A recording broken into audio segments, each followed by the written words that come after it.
September release পাচ্ছে করিনা কাপুরের দ্য বাকিংহাম মার্ডার। বালাজি ফিল্মসের ব্যানারে এই সিনেমার পরিচালনায় দায়িত্বে আছেন Hansal Mehta.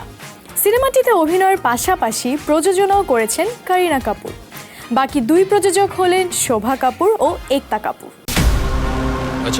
The Buckingham murders এর নতুন টিজার প্রকাশের সঙ্গে সঙ্গে প্রত্যাশা নতুন উচ্চতায় পৌঁছেছে। করিনা কাপুর অভিনীত হানসাল মেহতা পরিচালিত সাসপেন্স থ্রিলারটির টিজার আপনাকে চোখ সরাতে দেবে না।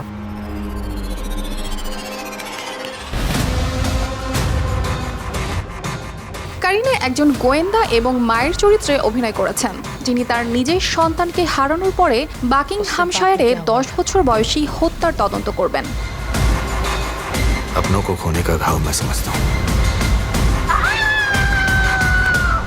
টিজারটি রহস্য এবং ষড়যন্ত্রের আবহাওয়া তৈরি করে। এটি চলচ্চিত্রের রোমাঞ্চকর আখ্যানের সারাংশটি ধারণ করে। নিজের সমস্যার পাশাপাশি তিনি চালিয়ে যাবেন তার লড়াই।